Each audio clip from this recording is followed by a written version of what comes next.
En un mundo hecho para reyes, ella fue reina. Urraca. Primera de León heredó el trono, no por accidente, sino por derecho. Gobernó sola en una época que no perdonaba a las mujeres que mandaban. Luchó contra maridos, condes, obispos y hasta contra su propio hijo. Fue difamada, encerrada, llamada bruja y acusada de ser demasiado mujer para reinar. Esta es la historia de una reina que desafió su tiempo. En el corazón del siglo XI, cuando el poder en la península ibérica se medía por espadas, alianzas y linajes masculinos, nació una niña destinada a desafiarlo todo. Urraca Fernández de Borgoña vino al mundo hacia el año 1079, probablemente en León o en alguna de las fortalezas reales castellanas. Fue hija del monarca más poderoso de su tiempo en Hispania, Alfonso VI de León y Castilla, conocido como Imperator Totius Hispaniae, el emperador de toda España, y de Constanza de Borgoña, dama de alta alcurnia europea, sobrina del Papa Urbano II. Desde el instante de su nacimiento, Urraca no era una niña cualquiera. Era el fruto de una unión dinástica cuidadosamente tejida entre la Casa de León y la poderosa Casa de Borgoña, un enlace que unía la tradición hispánica con la refinada política eclesiástica de la Europa continental. Lo que nadie imaginaba entonces es que esta niña se convertiría no en consorte, sino en soberana, no en ornamento de la corte, sino en eje de conflictos civiles, guerras, traiciones y leyendas. La infancia de Urraca transcurrió en un entorno cortesano marcado por intrigas políticas, tensiones religiosas y una corte itinerante. Su padre, Alfonso VI, era un rey ambicioso que había logrado unificar los reinos de León, Castilla y Galicia tras años de disputas entre hermanos y batallas contra los musulmanes del sur. Era también un rey polémico, con una vida amorosa turbulenta. Se le atribuyen hasta 5 esposas oficiales y numerosos hijos ilegítimos, y una relación tensa con la Iglesia, que oscilaba entre la obediencia y la confrontación. Pero lo más decisivo para el futuro de Urraca fue la tragedia, la muerte prematura de su único hermano legítimo, Sancho Alfónzez, en la batalla de Uclés en 1108. Con él se extinguía la línea directa masculina de sucesión. Alfonso VI, envejecido, sin heredero varón legítimo, se enfrentó al dilema impensable en su época. Su hija Urraca sería la heredera del trono. En una sociedad donde las mujeres eran relegadas al matrimonio político y al convento, donde la voz femenina carecía de autoridad en los concilios y las asambleas nobiliarias, la idea de una reina soberana era casi sacrílega, y sin embargo, Alfonso la preparó para ese destino imposible. Desde niña fue educada en política, derecho y diplomacia. Sabía leer y escribir, algo nada común ni siquiera entre los nobles varones, y estuvo rodeada de consejeros eclesiásticos que le enseñaron la liturgia, las leyes canónicas y la lengua latina. Su madre, Constanza de Borgoña, también dejó una impronta. Provenía de una cultura donde las mujeres de sangre real tenían voz, influencia y, en ocasiones, poder efectivo. No es improbable que Urraca recibiera desde su infancia la convicción de que, pese a ser mujer, no era inferior a ningún hombre. Pero esa educación era también una espada de doble filo.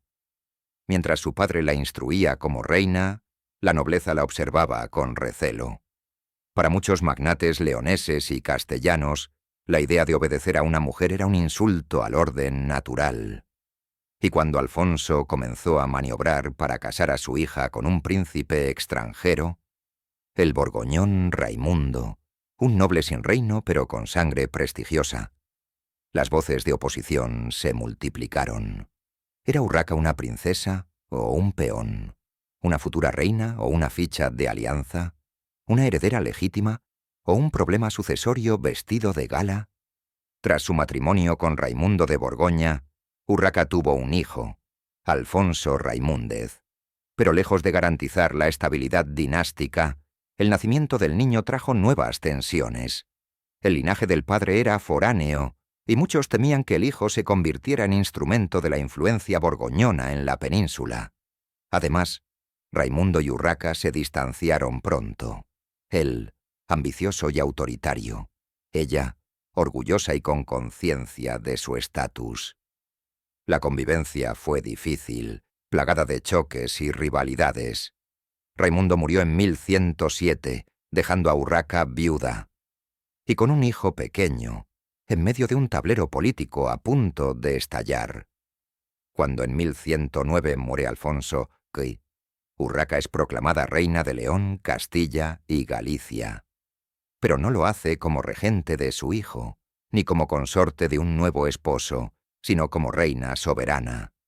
Primera mujer en Europa occidental en asumir el trono por derecho propio.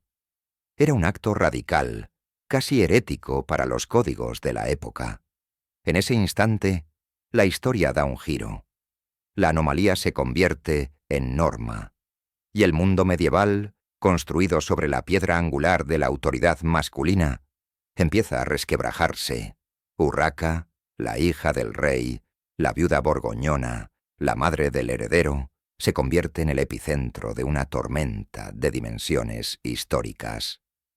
Pero, ¿estaba el reino preparado para una reina mujer? ¿Y estaba Urraca preparada para reinar en un mundo que la deseaba sumisa o silenciada? La respuesta, como veremos en la siguiente sección, no tardó en manifestarse en forma de desobediencia, conspiración y guerra. Cuando Urraca I fue proclamada reina en 1109, tras la muerte de su padre Alfonso VI, se convirtió en algo más que un monarca legítimo. Se convirtió en una excepción viviente. La historia medieval europea apenas conocía casos de mujeres que gobernaran por derecho propio y con plenos poderes sobre un reino. La mayoría eran regentes, viudas o figuras simbólicas sujetas a la autoridad masculina. Urraca rompía ese molde con brutal claridad. Era reina titular de León, Castilla y Galicia, sin necesidad de tutela masculina. Y sin embargo, esa legitimidad jurídica no fue suficiente para asegurar su autoridad.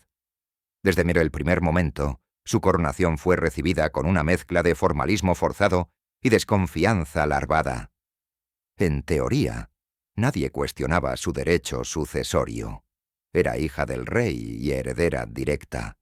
Pero en la práctica, muchos nobles y eclesiásticos se resistían a aceptar el gobierno de una mujer.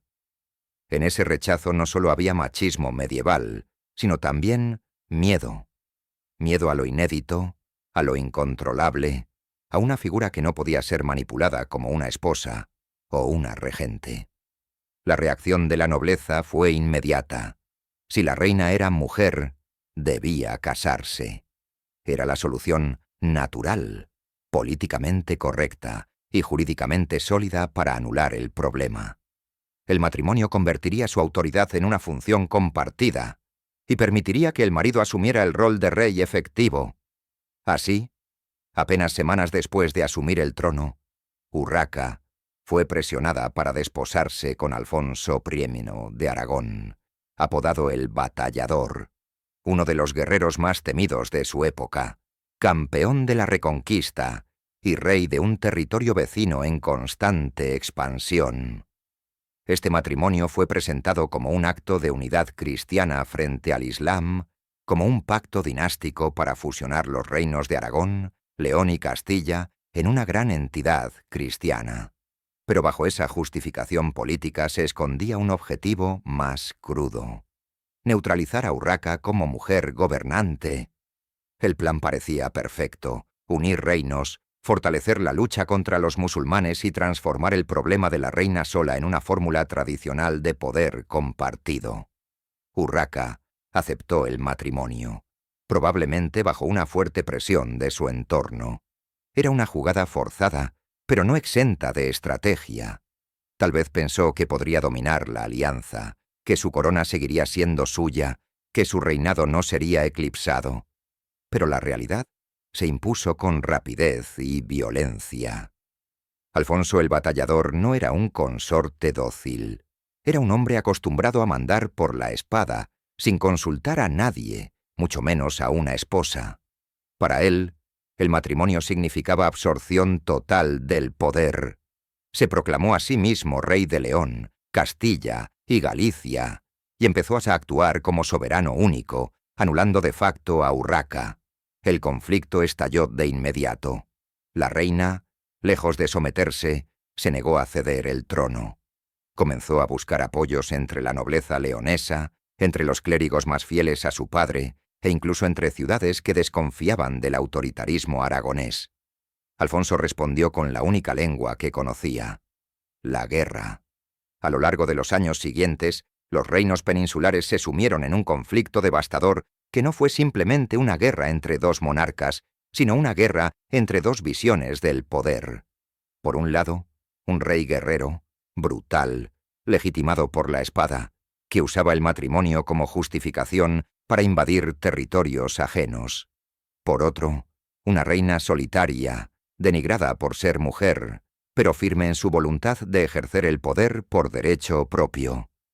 El matrimonio no solo fracasó, degeneró en un enfrentamiento armado, político, simbólico y, en última instancia, histórico. Pero lo más significativo es cómo fue percibida Urraca en este conflicto. Mientras Alfonso el Batallador era retratado como un monarca legítimo que buscaba orden, Urraca fue pintada como la causa del caos. Las crónicas la acusaban de provocar la guerra, de ser ambiciosa, caprichosa, inestable. Su negativa a someterse a su esposo era interpretada como una anomalía peligrosa, como una forma de insubordinación al orden divino. La idea de que una mujer pudiera preferir la guerra a la obediencia conyugal era, en el pensamiento clerical, casi demoníaca. Las descripciones que sobreviven de Urraca durante estos años son reveladoras. No se la acusa de mala gobernante, sino de ser mujer en exceso. Los cronistas dicen que era voluble, fogosa, apasionada, que tomaba decisiones movida por la sangre y la carne, que prefería los placeres a los consejos. En realidad, estas acusaciones no hacían más que ocultar una verdad aún más peligrosa, que Urraca se atrevía a gobernar como un hombre, pero sin dejar de ser mujer. La Iglesia, atrapada entre su doctrina y la realidad política, reaccionó con ambigüedad. Por un lado, no podía aceptar la guerra entre cónyuges. Por otro, no reconocía el derecho al divorcio. El matrimonio fue declarado nulo por consanguinidad, pero el conflicto siguió. La situación se convirtió en una paradoja viviente. Dos reyes, enfrentados, casados por ley, pero enemigos por voluntad. Y en medio de esa guerra, Urraca resistía. Sin ejército propio, sin aliados fiables, traicionada por nobles, aislada por la Iglesia, luchaba por conservar lo único que aún le pertenecía: su trono, su nombre, su historia. Así comenzó el reinado de Urraca, no como una sucesión pacífica, sino como una batalla por la existencia misma. Y esa batalla apenas había empezado, porque muy pronto el conflicto se volvería aún más íntimo, más desgarrador, más político. El enemigo no solo sería su marido, sino su propio hijo. Y eso nos lleva a la próxima y dolorosa lección de su reinado. Hay matrimonios que forjan imperios y otros que los desgarran desde dentro. La unión entre Urraca I de León y Alfonso I de Aragón pertenece con toda claridad a este segundo tipo. Fue un pacto maldito desde su concepción. Una maniobra de poder vestida de alianza religiosa que se convirtió en uno de los episodios más destructivos y simbólicamente oscuros del medievo peninsular. No fue un matrimonio, fue una guerra anunciada. Cuando Urraca heredó el trono tras la muerte de Alfonso VI en 1109, los nobles de León y Castilla vieron en Alfonso el Batallador una figura que podía ofrecer estabilidad. Era un rey victorioso, con fama de invencible, curtido en la reconquista, temido incluso por los almohades. La idea de unir ambos reinos bajo una sola casa cristiana, Aragón y León, parecía no solo deseable, sino providencial. Pero los consejeros de Urraca no contaban con un detalle crucial: la voluntad de la reina. Urraca aceptó la boda como un acto de supervivencia política.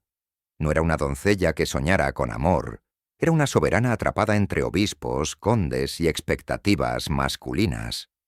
La ceremonia se celebró en 1109 con solemnidad, pero también con frialdad. El ambiente en León era tenso. Muchos nobles se opusieron desde el principio a que el batallador, forastero y guerrero ejerciera poder en tierras leonesas, y la figura de Alfonso pronto confirmó sus peores temores. Alfonso I de Aragón no era un rey negociador, era un fanático militar, obsesionado con la guerra santa, incapaz de ver en Urraca a una igual. En cuanto se unieron en matrimonio, comenzó a actuar como soberano absoluto. Firmó documentos solo con su nombre, asumió la potestad de nombrar cargos y ordenó ocupar plazas sin el consentimiento de la reina. Para él, el matrimonio no era una asociación, era una anexión. Y para Urraca, aquello fue un robo legalizado. La convivencia entre ambos fue breve y violenta. No hay registros de una vida conyugal en paz. Al contrario, todo apunta a un vínculo basado en el desprecio mutuo, la humillación y probablemente el maltrato físico.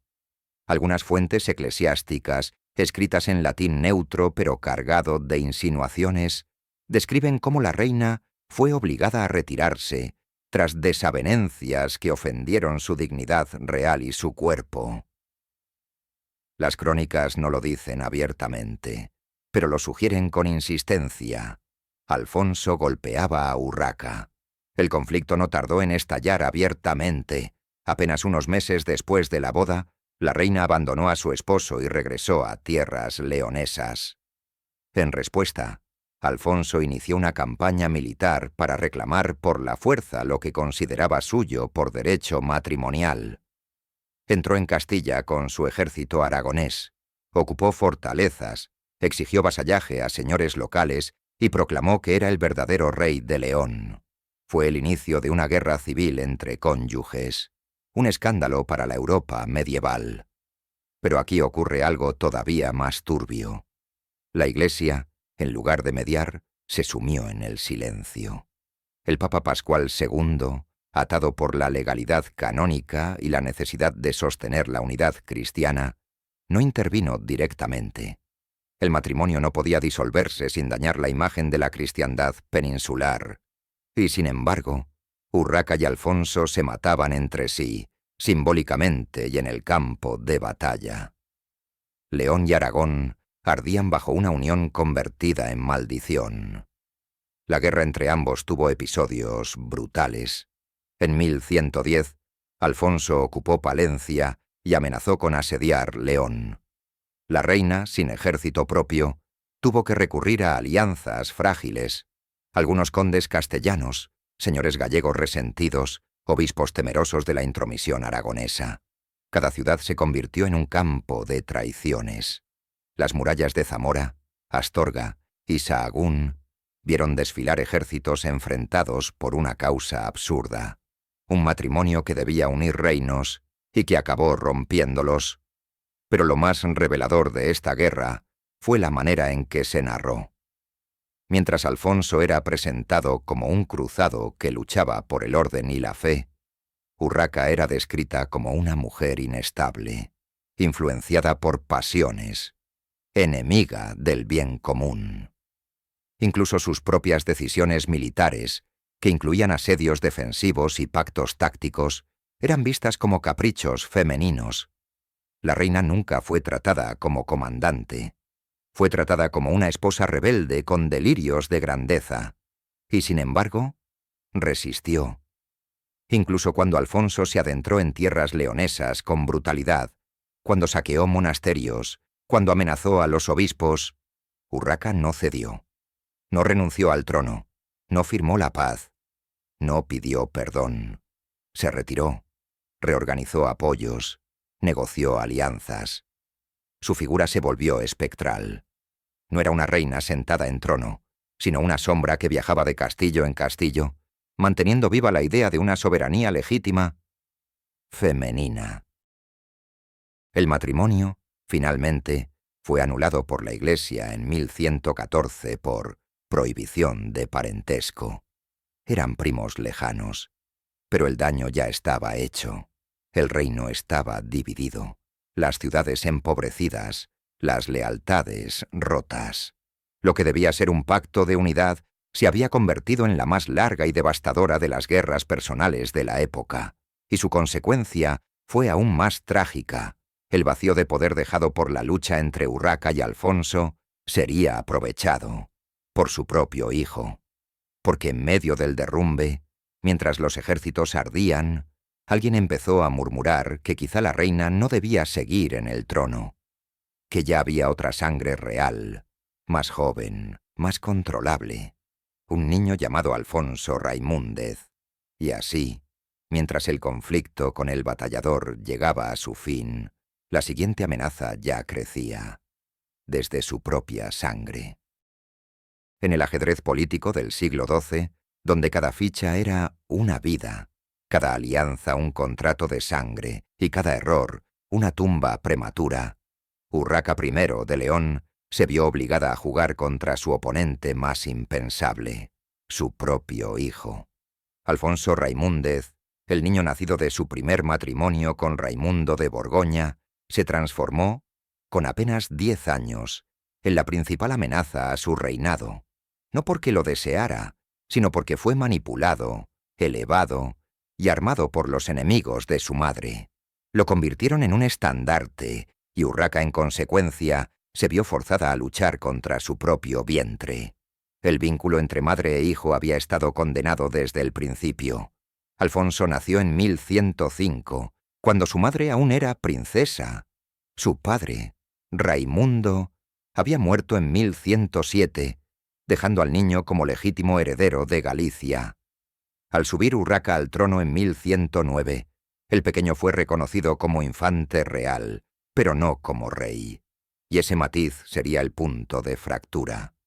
La reina, ya envuelta en su guerra con el batallador, necesitaba controlar el reino con puño firme. No podía permitirse divisiones dinásticas, pero muchos nobles no pensaban igual. La nobleza gallega, especialmente, vio en el joven Alfonso Raimúndez una vía para escapar del control de una mujer que, a sus ojos, se había degradado.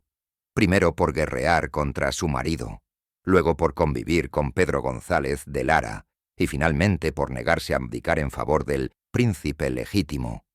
Así comenzó la lenta pero constante construcción del hijo como antagonista.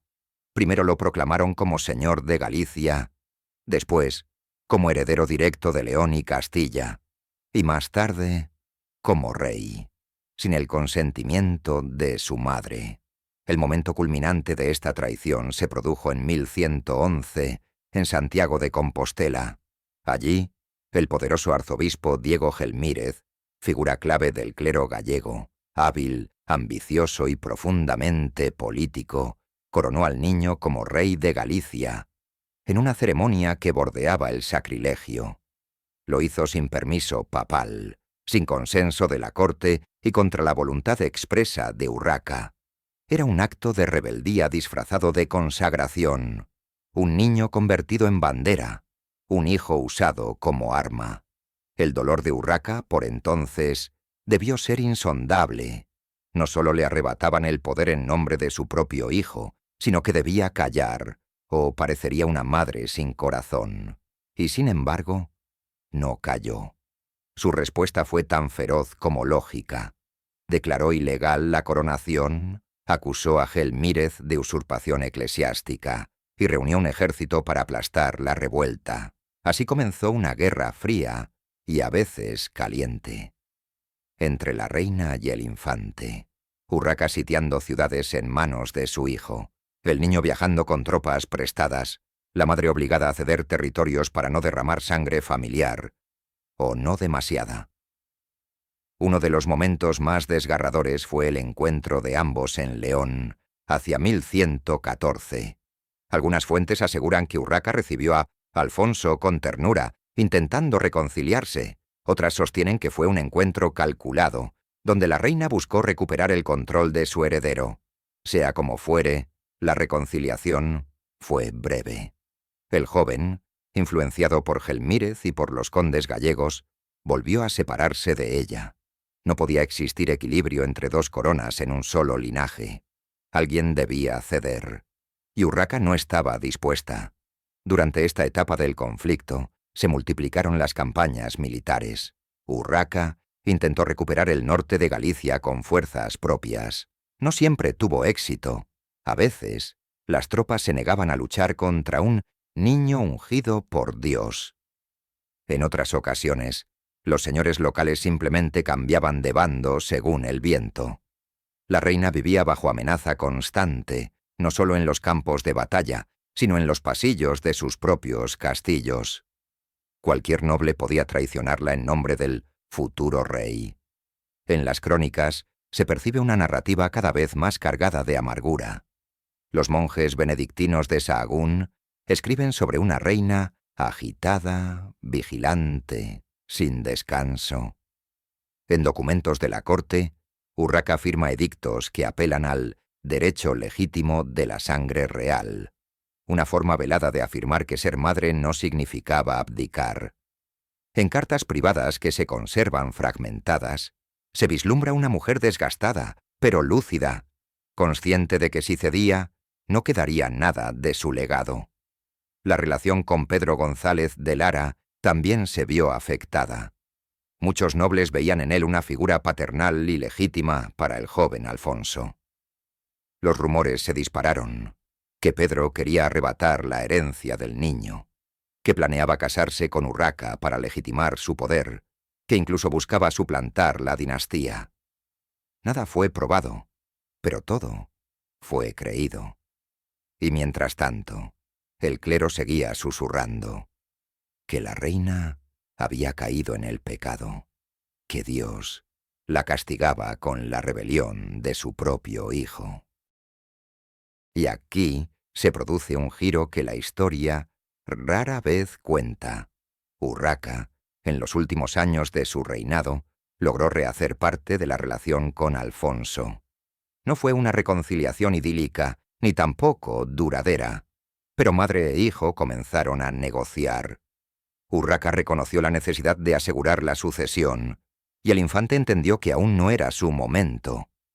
En 1125, poco antes de su muerte, la reina selló un pacto simbólico. Alfonso sería su heredero único, pero no cogobernante. La corona seguiría sobre su cabeza, hasta el último aliento, y así ocurrió. Cuando Urraca murió en marzo de 1126, lo hizo como reina en ejercicio. Alfonso heredó un trono, pero no un poder en disputa. Su madre había resistido hasta el final, incluso contra su propio hijo, incluso contra la biología, incluso contra el instinto maternal, porque Urraca no fue solo una reina luchando por su reino. Fue una madre que eligió el poder no por ambición, sino por necesidad, y al hacerlo, rompió uno de los últimos tabúes medievales, que una mujer podía gobernar, incluso si debía enfrentarse a su propia sangre. Hay pasiones que sacuden los cimientos del poder más que las guerras. Algunas se escriben en cartas que no sobreviven, otras se susurran entre pasillos de piedra, y unas pocas arden con tanta fuerza que la historia no puede borrarlas, por mucho que lo intente. Así fue la relación entre la reina Urraca I de León y el conde Pedro González de Lara, un vínculo nacido del deseo y la alianza, pero transformado pronto en escándalo público, en conflicto político, y en una nueva razón para odiar y temer a una mujer que gobernaba sola y amaba sin permiso. Pedro González de Lara era todo lo que la época exigía de un noble ambicioso. Valiente, culto, de sangre prestigiosa y linaje probado en batalla. Descendiente de la casa de Lara, una de las más poderosas de Castilla, Pedro había sido educado para las armas y la corte. Era hombre de guerra, pero también de intriga. inteligente, carismático, sagaz. Según algunas crónicas, había acompañado a San Alfonso VI en campañas contra los almorávides, ganándose el favor de la corte por su lealtad y su capacidad militar. Y es en ese contexto donde habría conocido a Urraca, quizá cuando aún era infanta. Lo cierto es que, tras su subida al trono, Pedro se convirtió en algo más que un aliado para la reina. Se convirtió en su amante, su consejero, su refugio y su maldición. La relación fue todo menos discreta. Urraca, en una decisión inaudita para la época, no se molestó en esconder el vínculo. Pedro la acompañaba en campañas, firmaba documentos a su lado y se comportaba públicamente como si fuera el rey consorte. Aunque no tenía título alguno que lo acreditara, actuaba con la autoridad que solo el dormitorio real podía conferir. Esta exhibición de poder informal, de intimidad convertida en estructura política, fue un escándalo mayúsculo. Para la nobleza, era una aberración. Para el clero, un sacrilegio. La Iglesia condenaba abiertamente la relación. Urraca, separada pero no divorciada de Alfonso el Batallador, era considerada aún esposa a los ojos canónicos. Vivir públicamente con Pedro González de Lara era, según los eclesiásticos, vivir en adulterio constante. La reina estaba en pecado público y el amante en herejía por ambición. Varios obispos exigieron a Urraca que se apartara de Pedro, llegando incluso a amenazar con la excomunión. Ella, como era su costumbre, desobedeció. Pero más allá del escándalo moral, lo que verdaderamente encendió las alarmas fue el ascenso meteórico de Pedro en el aparato del poder. Se le otorgaron tierras, cargos militares, influencia en la corte. Muchos creyeron, con razón o sin ella, que Urraca se dejaba gobernar por él, que el conde hablaba en su nombre, que tomaba decisiones desde la cama. Aquello era intolerable para los grandes linajes, que vieron en Pedro una amenaza a la balanza tradicional de poder. Comenzaron a conspirar, primero en voz baja, luego con espadas. Hay indicios en los documentos de la época de que la reina intentó consolidar legalmente la posición de Pedro. Existen cartas y privilegios en los que él aparece como firmante, como testigo principal o incluso como mediador entre facciones. Era una forma de oficializar lo que ya todos sabían, que el conde de Lara era, en los hechos, su esposo político. Incluso se ha especulado con la posibilidad de un matrimonio secreto, nunca reconocido por la Iglesia. Si esto fue cierto, Urraca habría cometido una de las mayores herejías institucionales posibles, casarse de nuevo estando ya casada, rompiendo el dogma cristiano y la ley feudal. Pero el verdadero golpe contra su reputación llegó con los hijos. Urraca y Pedro tuvieron al menos 2 hijos ilegítimos, uno de los cuales, Fernando Pérez Furtado, sería años más tarde legitimado por su hermanastro Alfonso VII. Esta descendencia bastarda fue usada como munición contra la reina. Los cronistas clericales, especialmente Lucas de Tuy, la retrataron como una mujer lujuriosa, incapaz de contener sus deseos y que gobernaba entre sábanas más que desde el trono. Algunos textos incluso sugieren, sin pruebas, que Urraca permitió a Pedro actos de crueldad contra sus enemigos personales, otorgándole impunidad a cambio de lealtad íntima. El clima se volvió insostenible. Hacia 1117, una coalición de nobles castellanos y gallegos, hartos del poder del conde de Lara, exigieron su alejamiento de la corte. Urraca, que por entonces ya estaba debilitada física y políticamente, intentó resistir. Pero las presiones fueron insoportables.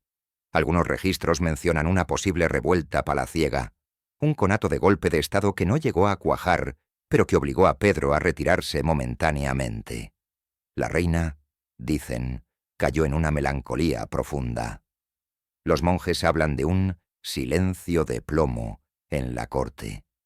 No solo perdía a su amante, perdía a su brazo armado, a su cómplice, al único hombre que no la veía como una anomalía, sino como una reina con derecho a sentir.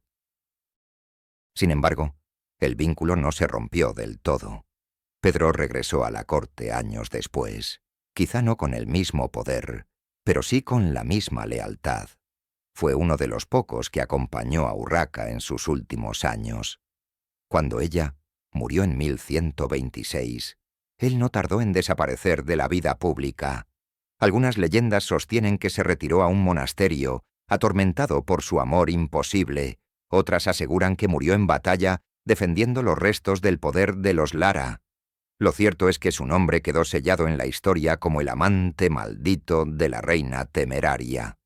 La relación entre Urraca y Pedro González de Lara fue más que una historia de amor. Fue un acto de desafío político, una transgresión ética, una declaración de independencia femenina en una época que no perdonaba a las mujeres que deseaban. Y por eso fue castigada, porque Urraca no solo gobernó, también amó. Y en el mundo medieval, ambas cosas, para una mujer, eran crímenes imperdonables. En la Edad Media, el poder de la pluma podía ser tan mortífero como el filo de una espada, y en el caso de Urraca I de León, no hay duda de que sus enemigos supieron empuñar ambos con precisión letal. Las crónicas que han llegado hasta nosotros, y que durante siglos sirvieron de base para la interpretación de su reinado, están lejos de ser imparciales.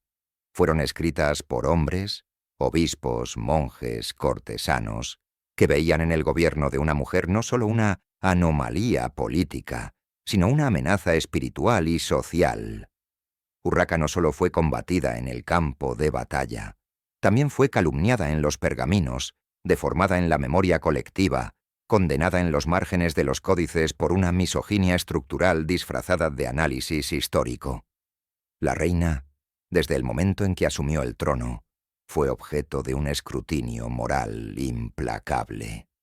No bastaba con cuestionar su legitimidad como gobernante. Había que desmontarla como mujer. El principal cronista de su época, el obispo Pelayo de Oviedo, apodado el Fabulador por algunos estudiosos modernos, fue uno de los arquitectos principales de su leyenda negra. En sus escritos, Urraca aparece descrita con epítetos que rozan lo demoníaco. Se la retrata como lujuriosa, inconstante, impulsiva, incapaz de gobernar con sensatez y dominada por sus pasiones carnales. Es, según él, una mujer que pone en peligro el alma del reino por no saber guardar su virtud ni controlar sus arrebatos femeninos. Lo que estos textos transmiten no es un análisis de su gobierno, sino una condena moral. Urraca no es juzgada por sus decisiones políticas, sino por su cuerpo, sus relaciones, su independencia emocional. Se la acusa de adulterio, de promiscuidad, incluso de brujería, aunque esto último no de forma directa sino insinuada en la manera en que la rodean de mujeres sabias, de consejeras nocturnas, de ritos sospechosos que la separan del orden católico. Algunas crónicas la retratan como una nueva Eva, cuya caída arrastra consigo al reino entero. La metáfora es clara. Su pecado no es la ambición, sino ser mujer y actuar como un hombre. Lo más inquietante es que esta campaña de desprestigio no se limitó a los círculos clericales. Muchos nobles castellanos y gallegos contribuyeron a alimentar rumores sobre su inestabilidad emocional y su incapacidad para liderar. Cada conflicto político era reinterpretado como una muestra de su naturaleza débil, cada derrota militar como producto de su incapacidad femenina para la guerra.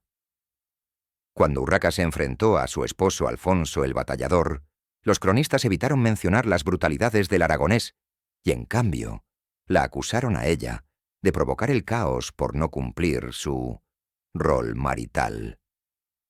Cuando luchó contra su propio hijo, Alfonso Raimúndez, no se destacó su coraje, sino su supuesta falta de instinto maternal.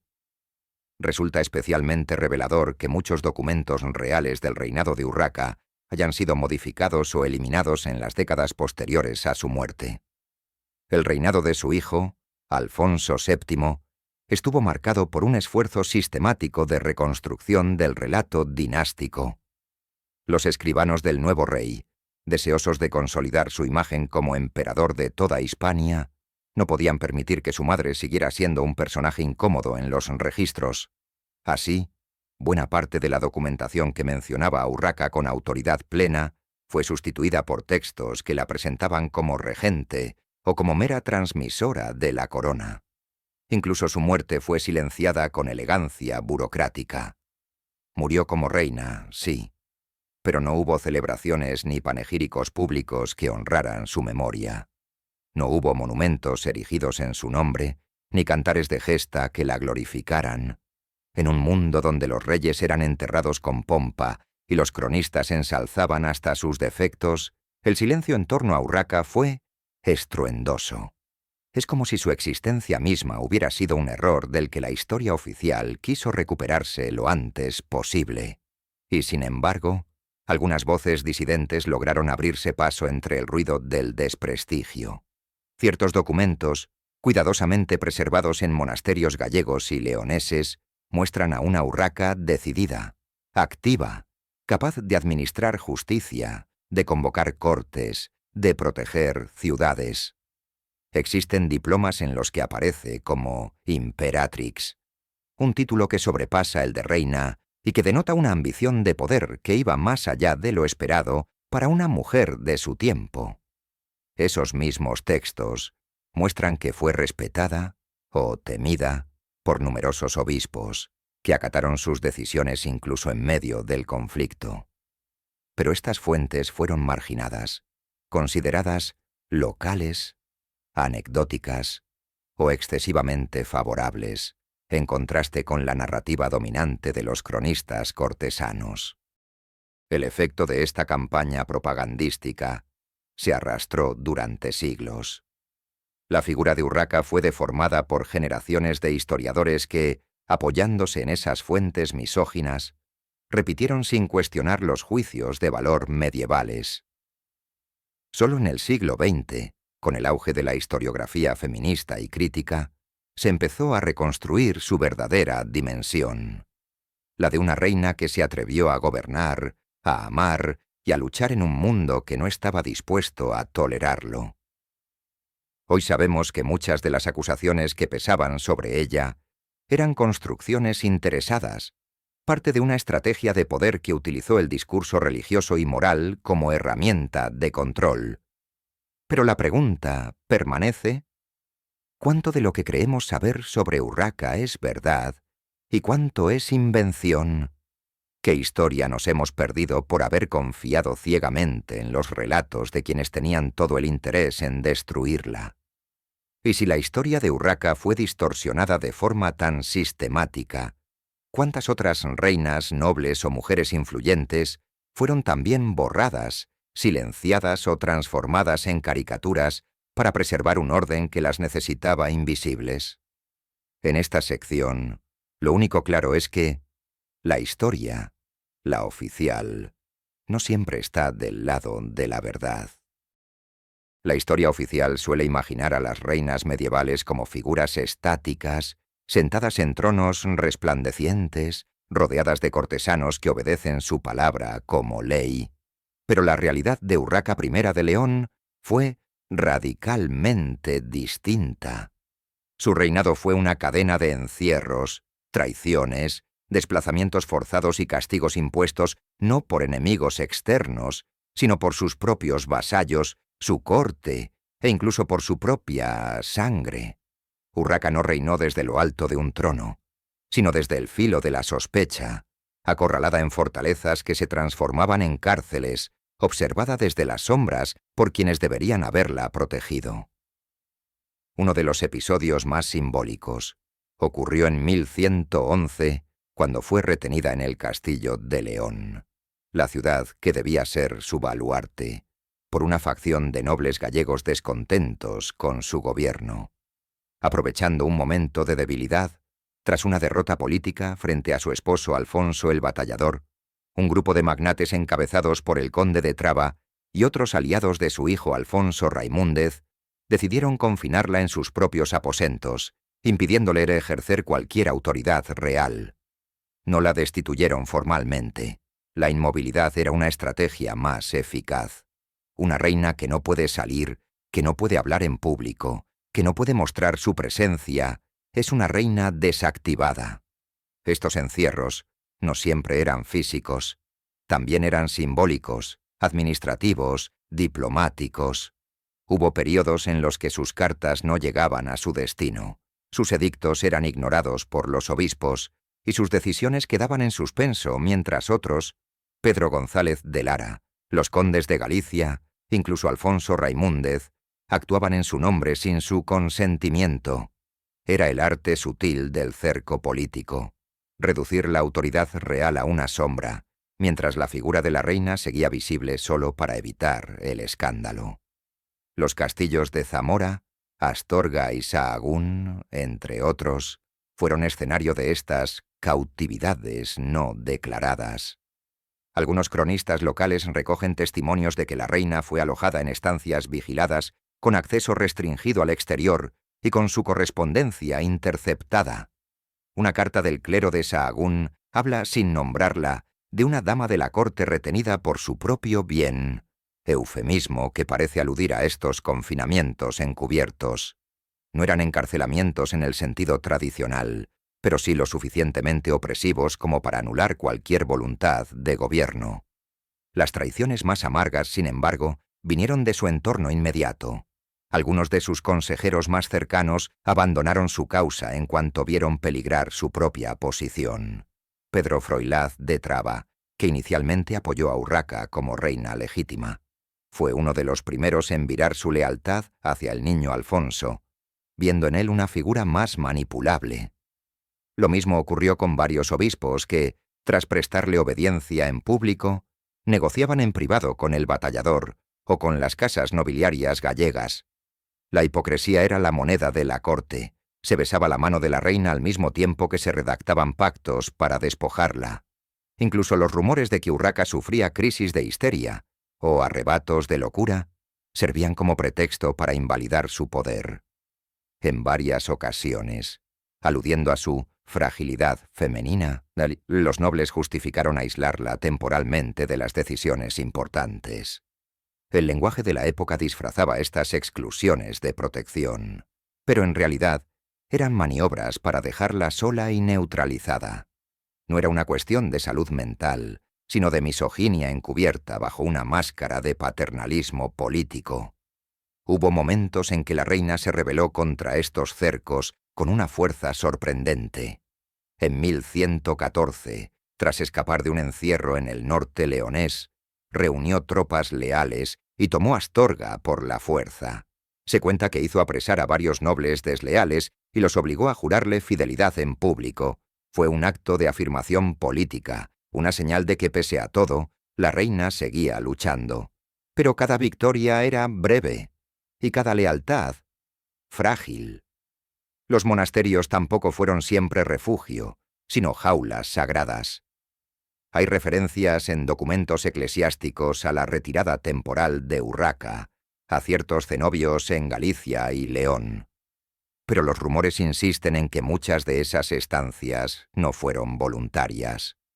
Algunos incluso sugieren que fue retenida por obispos contrarios a su política, que justificaban el aislamiento como una necesidad espiritual, cuando en realidad se trataba de maniobras para forzar su abdicación. El aislamiento más doloroso, sin embargo, no fue físico ni político. Fue emocional.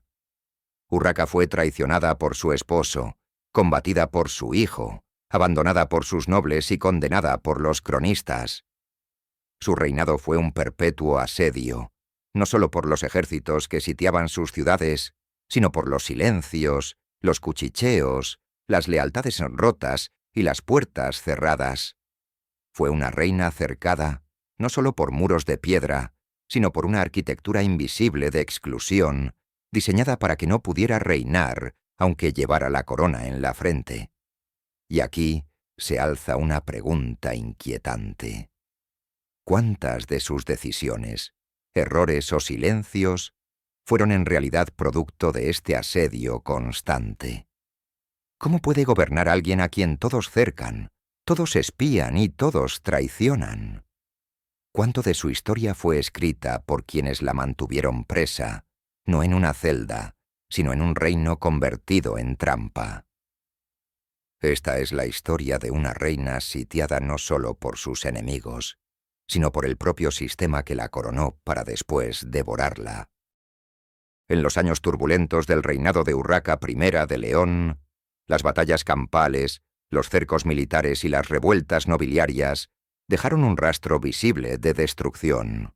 Pero hubo otro campo de batalla, más silencioso, más sutil y más difícil de rastrear, el de los rumores, las muertes sospechosas y las desapariciones sin explicación.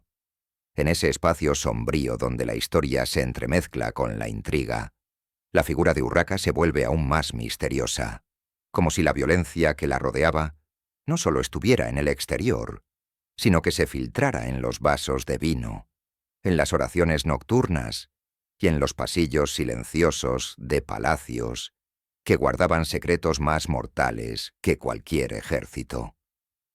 Los cronistas de la época, como el arcediano Pelayo de Oviedo, son selectivos. Enumeran los nombres de los obispos y condes que murieron en circunstancias confusas, pero raramente se detienen en los detalles. El conde Gómez González, primer esposo de la reina antes de su matrimonio con el batallador, murió en una emboscada durante un enfrentamiento en el año 1111. Oficialmente, fue una baja en el caos bélico de la época. Pero algunas crónicas insinuaron que su muerte no fue del todo fortuita. Se rumorea que Urraca no solo permitió el ataque, sino que lo provocó.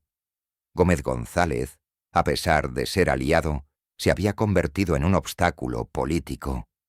Demasiado independiente, demasiado ambicioso y, según los rumores, demasiado enamorado. La política no tolera esos excesos. Su muerte dejó el camino libre para la alianza forzada con el rey de Aragón. No fue el único. Documentos del monasterio de Sahagún mencionan a un abad que murió repentinamente tras oponerse a la política fiscal de la reina. Su cuerpo fue hallado en su celda, rígido, con la mirada perdida y sin señales visibles de violencia. Un monje escribió al margen del códice necrológico: «Non est mors naturalis», no fue muerte natural.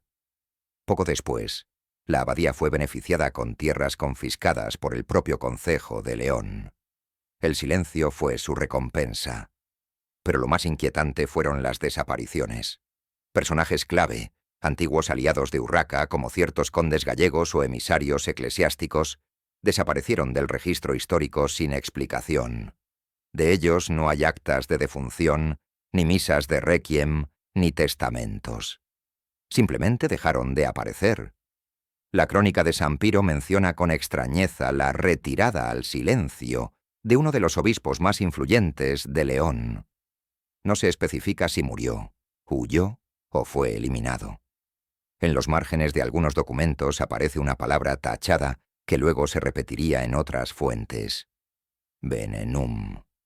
Y es que el veneno, símbolo del poder invisible, aparece una y otra vez en las leyendas que rodean el reinado de Urraca. Se dice que, tras una cena con la reina en Zamora, un noble castellano enfermó gravemente y murió a los pocos días.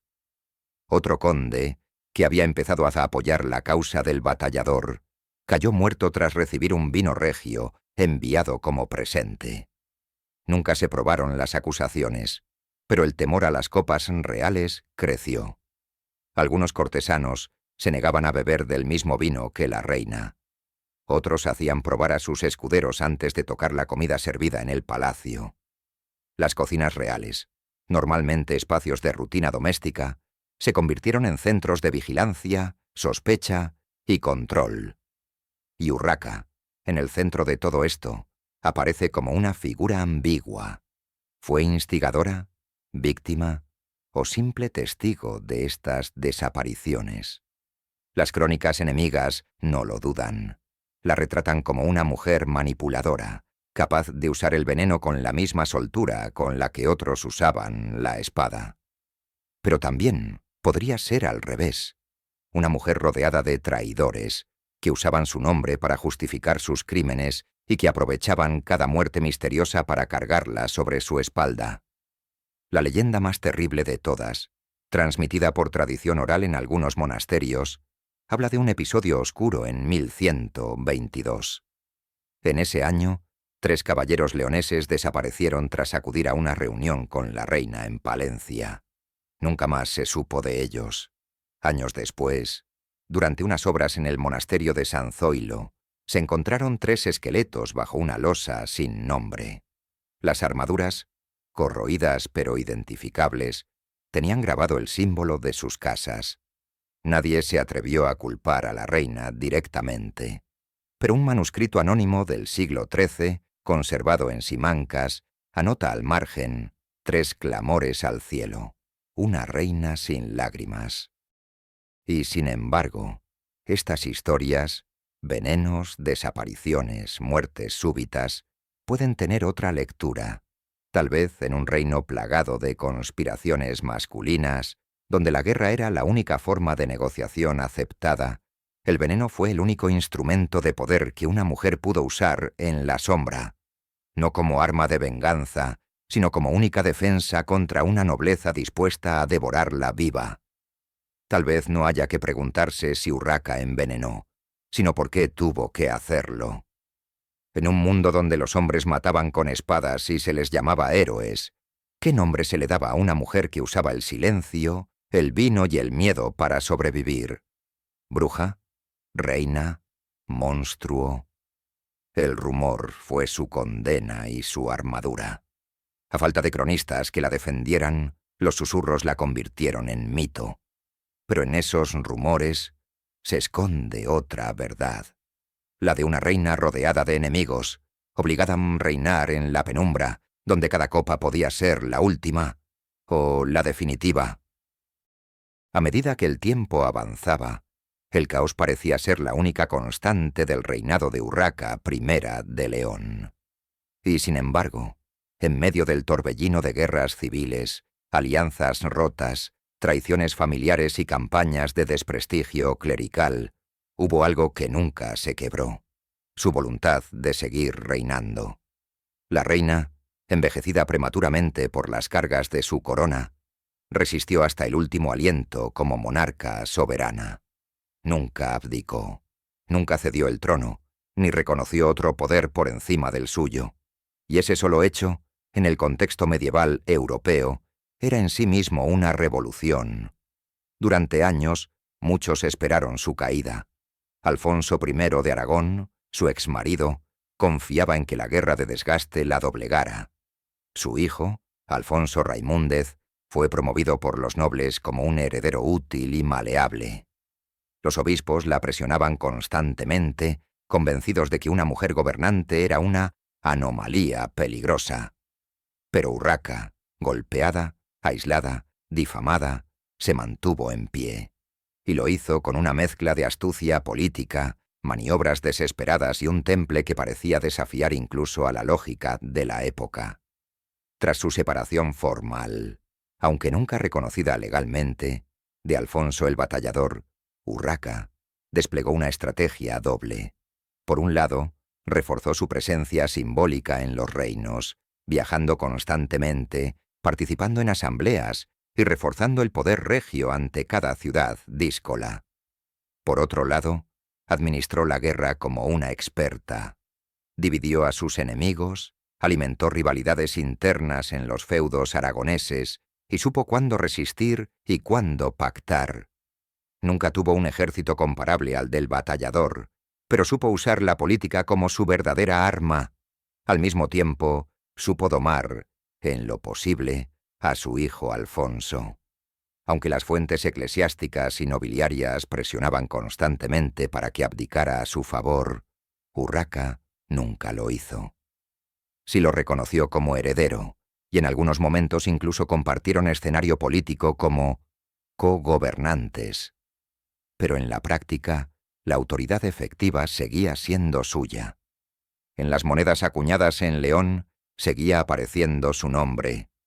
Los diplomas reales eran firmados por ella.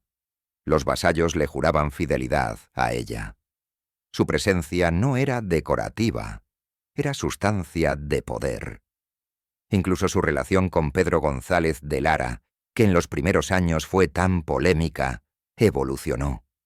Tras su caída política, Urraca lo apartó gradualmente del centro de poder, mostrándose capaz de sacrificar incluso vínculos personales para mantener el control.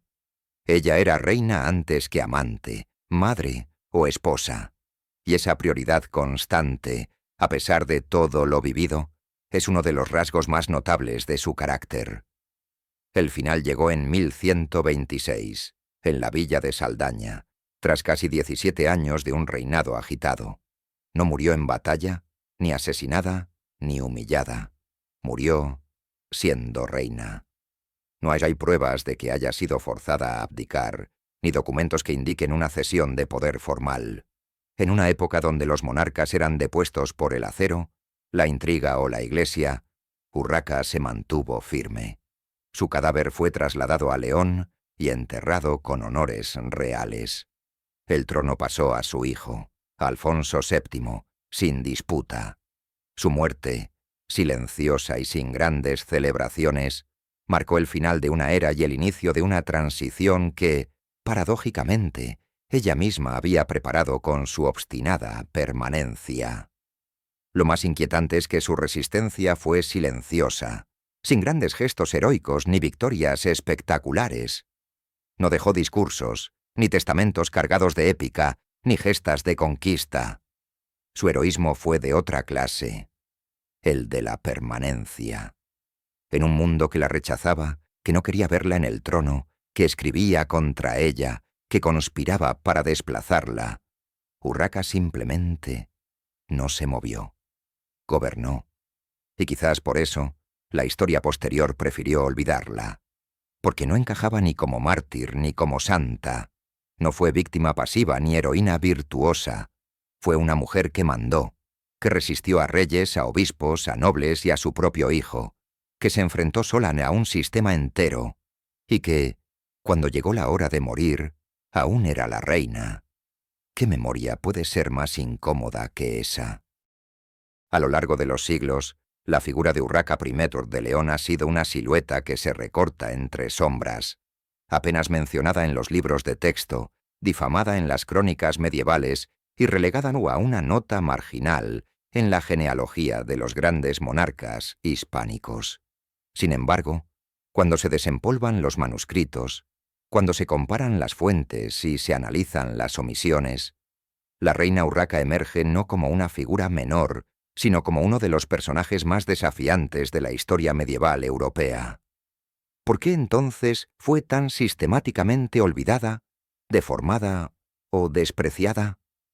¿Por qué su nombre inspira incomodidad, incluso hoy? Desde la perspectiva de sus contemporáneos, Urraca no fue una reina convencional. No fue madre abnegada ni esposa devota. No fue símbolo de piedad ni ejemplo de virtud cristiana. No encajaba en los arquetipos femeninos que la Iglesia y la nobleza deseaban imponer.